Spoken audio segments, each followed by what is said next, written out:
Last episode में हमने देखा था कि सावचन ने जिंगमिंग से कहा था कि मुझे इस शहर में थोड़ा काम है और मैं थोड़ी देर में उन काम को निपटा के आ जाऊंगा। और अब हम देखते हैं कि दिनसिंगलिंग कम्युनिकेशन डिवाइस में सावचन को मैसेज कर रहा होता है कि जल्द से जल्द 2 घंटे के अंदर यहाँ पे पहुँचने की कोशिश करो, क्योंकि तीनों मेजर सेक्ट के लोग अपनी अपनी फौज के साथ यहाँ पर पहुँच चुके हैं और उनकी सेना में कम से कम 10 कल्टिवेटर ऐसे होंगे जो की थ्योरजी लेवल पे पहुँच चुके हैं। और अब हम देखते हैं कि दिनसिंगलिंग को भी थोड़ा थोड़ा पसीना आने लगता है और वो सोचने लगता है कि जब तक स्काईलॉर्ड ना आ जाए तब तक मैं इन लोगों को आखिर रोकूं कैसे। और अब हम देखते हैं कि तीनों एल्डर्स एक साथ दिनसिंगलिंग से कहते हैं कि हम तुम्हें आखिरी मौका देते हैं कि तुम और तुम्हारे सारे ब्लू क्लाउड सेक्ट के लोग हमारे सामने आत्मसमर्पण कर दे, तो फिर हम ब्लू क्लाउड सेक्ट के लोगों को जिंदा रहने देंगे। जिस पर दिनसिंगलिंग कहते हैं कि मुझे 2 घंटों का समय दो ताकि मैं इसके लिए अच्छे से विचार कर पाऊं। और अब दिनसिंगलिंग की ऐसी बातें सुनने के बाद सारे डिसाइपल्स घबराने लगते हैं और कहते हैं कि क्या मास्टर ने अभी अभी सरेंडर करने की बात कही। और अब शॉर्ट सेक्ट का मास्टर कहता है कि दिनसिंगलिंग तुम्हें क्या लगता है कि हम तुम्हारी इन चालबाजियों में फंस जाएंगे। और फिर वो आगे कहते हैं कि तुम्हें 2 घंटे की कोई भी मोहलत नहीं मिलने वाली, हम अभी के अभी पूरे ब्लू क्लाउड सेक्ट को खत्म कर देंगे। और अब वो लेडी एल्डर भी कहती है कि तुम लोग सरेंडर कर रहे हो या नहीं, क्योंकि हमें बहुत ही अच्छे से समझ में आ रहा है कि हम तीनों को एक साथ देखने के बाद तुम्हारे होश उड़ गए हैं। जिस पर फ्लेमिंग स्कॉर्चिंग सेक्ट का एल्डर भी कहता है कि हाँ ये बिल्कुल सही कह रही है, तुम्हारे पास ज्यादा समय नहीं है, तुम लोगों के पास अब बस 2 ही रास्ते हैं, या तो मरो या फिर सरेंडर करो। और अब उन लोगों की धमकियां सुनने के बाद दिनसिंगलिंग भी कहता है कि तुम लोग कभी इमेजिन भी नहीं कर पाओगे कि स्काईलॉर्ड की शक्तियां कहां तक है और वो क्या क्या कर सकते हैं, लेकिन अभी के लिए फिलहाल मैं ही तुम लोगों के लिए काफी हूँ तुम सबको यहाँ से खत्म करने के लिए। और ये कहते हैं दिनसिंगलिंग चीफ और बाकी एल्डर के साथ अपनी अपनी ऑरा को बाहर निकालने लगते हैं। और अब ये देखने के बाद शॉर्ट सेक्ट का एल्डर भी कहता है कि हाँ ये हुई ना बात, चलो अब फाइट करते हैं। और अब लेडी एल्डर भी कहती है कि इन गधों को लगता है कि ये लोग हमसे जीत जाएंगे। और अब मास्टर हाव भी अपना ऑरा निकालते हुए कहता है कि मेरे ख्याल से दिनसिंगलिंग सच में पागल हो गया है। और तभी हम देखते हैं कि दिनसिंगलिंग और बाकी के एल्डर मिलकर एक फॉर्मेशन को क्रिएट करने लगते हैं, जिसको देखने के बाद तीनों एल्डर्स को समझ में नहीं आता है कि आखिरकार ये हो क्या रहा है। और अब सारे लोग भी हैरान होते हुए देखते हैं और कहते हैं कि आखिरकार दिनसिंगलिंग करना क्या चाह रहा है। और अब इधर ब्लू क्लाउड सेक्ट के अंदर डिसाइबल्स को भी कुछ भी समझ में नहीं आता है कि आखिरकार ये हो क्या गया। और अब दिनसिंगलिंग शॉर्ट सेक्ट के मास्टर से कहते हैं कि तुम्हें क्या लगा था कि मैं तुम लोगों से फाइट करूंगा, मुझे बहुत ही अच्छे से पता था कि अगर मैं तुम लोगों से फाइट करूंगा तो फिर मैं जरूर मारा जाता और मेरे सेक्ट के लोग भी मारे जाएंगे। और फिर दिनसिंगलिंग आगे कहता है कि इस फॉर्मेशन का नाम क्रिस्टियल सर्कल फॉर्मेशन है और ये ब्लू क्लाउड सेक्ट का सबसे स्ट्रॉन्गेस्ट फॉर्मेशन है, और अगर तुम लोगों ने इस फॉर्मेशन को तोड़ दिया तो फिर मैं जरूर ऐसे चकित रह जाऊंगा।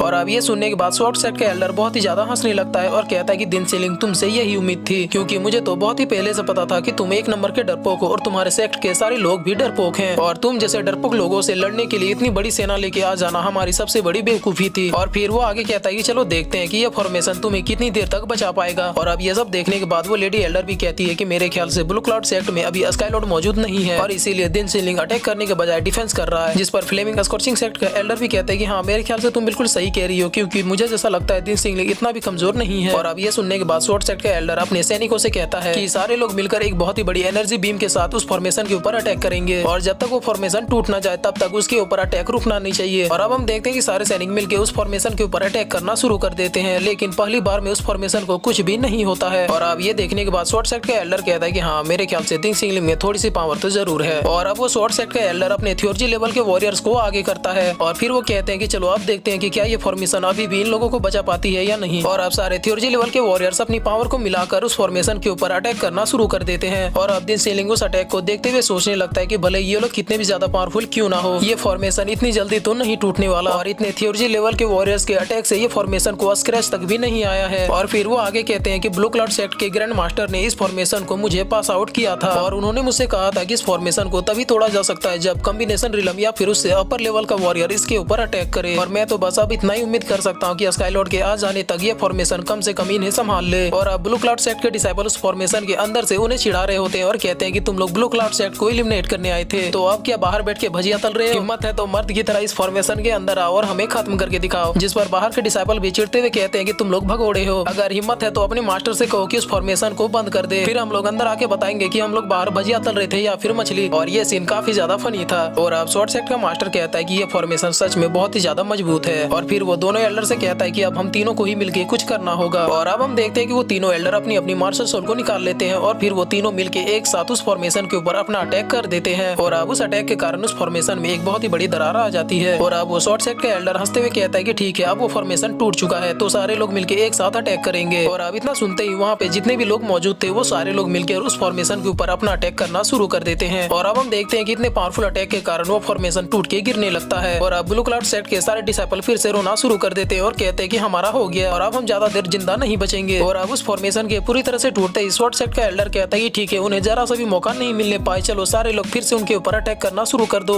और अब दिनसिंगलिंग भी अपने सारे डिसाइपल से कहता है कि ठीक है अब हम लोग भी फाइट करेंगे। और अब इतना कहते ही वहाँ पर एक भयंकर युद्ध शुरू हो जाता है, जहाँ पर जिसके हाथों जो लगा उसको पीट दे रहा है। और अब हम देखते हैं कि इस लड़ाई में ब्लू क्लाउड सेक्ट के डिसाइपल्स बहुत ही बुरी तरह से पिटते हुए नजर आते हैं, क्योंकि उनके पास वॉरियर भी काफी ज्यादा थे और उनकी लेवल भी काफी ज्यादा हाई थी। और एनिमी की टीम में 3 मेजर सेक्ट के एल्डर भी मौजूद थे और वो लोग अपनी मार्शल सोल का यूज करते हुए ब्लू सेक्ट के डिसाइपल्स को तो बिल्कुल बच्चों की तरह मार रहे थे। और अब हम देखते हैं कि दिनसिंगलिंग और स्वॉर्ड सेक्ट का वो एल्डर आपस में लड़ाई कर रहे होते हैं, जिस पर वो स्वॉर्ड सेक्ट का एल्डर कहता है दिनसिंगलिंग तुम तो बहुत ही ज्यादा कमजोर हो और तुम खुद को सेक्ट मास्टर कहते हो। और ये कहते ही वो अपने अटैक से दिनसिंगलिंग को काफी दूर धकेल देता है। और अब हम देखते हैं कि इससे दिनसिंगलिंग काफी ज्यादा घायल हो जाते हैं, लेकिन वो स्वॉर्ड सेक्ट के एल्डर अभी भी नहीं रुकता और दिनसिंगलिंग के ऊपर फिर से एक और अटैक कर देता है। और अब इसके बाद हम देखते हैं कि वो स्वॉर्ड सेक्ट के एल्डर दिनसिंगलिंग के सर को अपने जूतों से दबाते हुए कहता है कि दिनसिंगलिंग क्या तुम वही आदमी हो जिसने ये धमकी दी थी कि हम लोग तुम्हारे सामने सबमिट कर दे वरना तुम लोग हमें मार दोगे। और फिर वो दिनसिंगलिंग को और भी ज्यादा अपने जूतों से कुचलता हुआ कहता है कि क्या तुम्हें नहीं लगता कि अब सब कुछ खत्म हो गया। जिस पर दिनसिंगलिंग हंसते हुए कहता है कि क्या तुम लोग श्योर हो कि तुम लोग जीत गए। और अब दिनसिंगलिंग को हंसता हुआ देखकर वो स्वॉर्ड सेक्ट का एल्डर भी हैरान हो जाता है और कहता है कि तुम मेरे जूते के नीचे हो और फिर भी तुम हंस क्यों रहे हो। और तभी हम देखते हैं कि दिनसिंगलिंग के आंखों से आंसू आ जाते हैं और वो कहते हैं कि सीनियर फाइनली आप आ ही गए। जिस पर सारे लोग हैरान हो जाते हैं और कहते हैं कि क्या। और फिर सारे लोगों की नजर आसमान में पड़ती है और यहीं पे एक बहुत ही आइकॉनिक एंट्री होती है हमारे स्काईलॉर्ड की, जो कि आसमान में उड़ रहा होता है। और जिसको देखने के बाद सारे लोग एक दूसरे से पूछने लगते हैं कि आखिरकार ये है कौन। और अब स्काईलॉर्ड कहता है कि तुम लोगों के पास 1 सेकंड का समय है, खुद को सरेंडर कर दो और मेरे सामने झुक जाओ। और अगर तुम लोग ऐसा नहीं करते हो तो मैं दूसरे सेकंड ही सबको खत्म कर दूंगा। और अब दिनसिंगलिंग भी उठ के बैठते हुए कहते हैं कि लो हमारे सीनियर आ गए, तुम लोगों को जितना देखना है जी भर के देख लो। और अब चीफ भी कहते हैं कि यही है हमारे सीनियर स्काईलॉर्ड। और अब बाकी के डिसाइपल भी कहते हैं कि स्काईलॉर्ड आ चुके हैं और तुम लोग बस अपनी मौत का इंतजार करो। और अब स्वॉर्ड सेक्ट का एल्डर कहता है कि अच्छा तो तुम हो स्काईलॉर्ड। और फिर वो आगे कहते हैं कि अगर तुम्हारी हिम्मत है तो तुम अपने मार्क्स को हमारे सामने उतार के दिखाओ। जिस पर एल्डर हाउ भी कहते हैं कि हाँ अगर तुम्हें गट्स है तो तुम अपने मार्क्स को उतार के दिखाओ, ताकि हम में से यहाँ जितने भी लोग मौजूद हैं वो सारे तुम्हारे भद्दे चेहरे को देख सके। जिस पर स्काईलॉर्ड कहता है कि तुम लोग चाहते हो कि मैं तुम सबके सामने अपना मार्क्स यहाँ पे उतार के दिखाऊं। और फिर स्काईलॉर्ड आगे कहते हैं कि वेल ये हो सकता है।